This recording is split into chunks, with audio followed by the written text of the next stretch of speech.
আপনি বলছিলেন যে শিশুদের জন্য কৃমিনাশক ওষুধ খাওয়াটা অনেক বেশি গুরুত্বপূর্ণ। এক্ষেত্রে আমরা যদি স্বাভাবিকভাবে একটা শহরাঞ্চলের কথা চিন্তা করি বা গ্রামাঞ্চলের কথা যদি চিন্তা করি, শিশুদের ক্ষেত্রে আসলে বছরে কতবার এই কৃমিনাশক ওষুধ খাওয়া উচিত?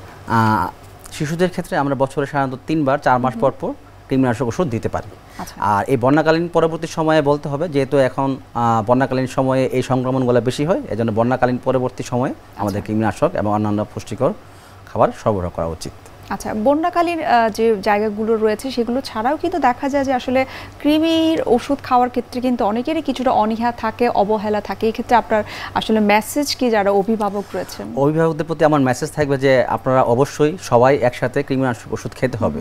যখন আমাদের বাচ্চাদের প্রেসক্রাইব করব তারাও খাবে, সেই সাথে বড়রা খাবে, এক্সেপ্ট গর্ভবতী মহিলা ছাড়া আমরা সবাই একসাথে খাবো। তাহলে এই কৃমি সংক্রান্ত রোগটা বিস্তার কম লাভ করবে। আচ্ছা, এই কৃমিনাশক ওষুধ খাওয়ার ক্ষেত্রে কি কোনো নির্দেশনা রয়েছে?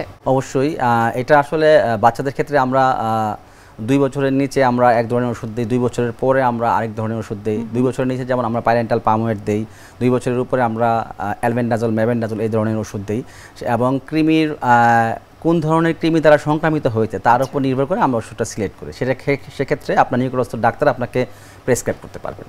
আচ্ছা, আমাদের সোসাইটিতে কিন্তু একটা কথা শোনা যায় যে আসলে কৃমির ওষুধ খুব গরমকালে খাওয়া যায় না, বা খুব যখন গরম ওয়েদার থাকে তখন খাওয়া যায় না, যখন খুব ঠান্ডা পরিবেশ থাকে তখন কৃমির ওষুধ খেতে হয়। এটি কি আসলে কোনো মিসকনসেপশন, নাকি কোনো সায়েন্টিফিক ব্যাখ্যা রয়েছে? আমার মনে হয় এটা একটা মিসকনসেপশন। এটার সাথে আসলে ঠান্ডা গরম পরিবেশের কোনো সম্পর্ক নাই। আমরা যে ওষুধগুলো ব্যবহার করি এগুলো শিশুদের জন্য নিরাপদ। এখন হতে পারে যে কোনো সময় হয়তো কৃমির ওষুধ খাওয়ার পর শিশুটার বমি হলো, এটা হয়তো একটা coincident, but it not that যে এই ওষুধের জন্যই হয়েছে। অন্য কোনো ওষুধ খেলেও কিন্তু শিশুরা বমি করতে পারে। আচ্ছা, অর্থাৎ কারো কারো ক্ষেত্রে কৃমির ওষুধ খাওয়ার পর অসুবিধা হতে পারে। এটা কাদের ক্ষেত্রে আসলে সমস্যা হওয়ার সম্ভাবনা একটু বেশি বা ঝুঁকি থাকে?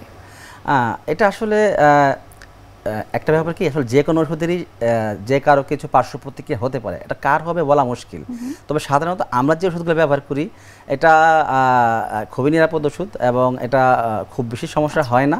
কিন্তু যদি কারো এটা খাওয়ার পর কোনো সমস্যা হয়, সেটা ওই পার্সনের জন্য বা ওই শিশুটির জন্য হয়তো পার্শ্ব প্রতিক্রিয়া তার শরীর হয়তো সেটা টলারেট করতে পারে না। আচ্ছা, অর্থাৎ আমাদের দেশের প্রেক্ষাপটে যে ধরনের কৃমিনাশক ওষুধ খাওয়া সেগুলো একেবারে আসলে সেফ বলা যেতে পারে।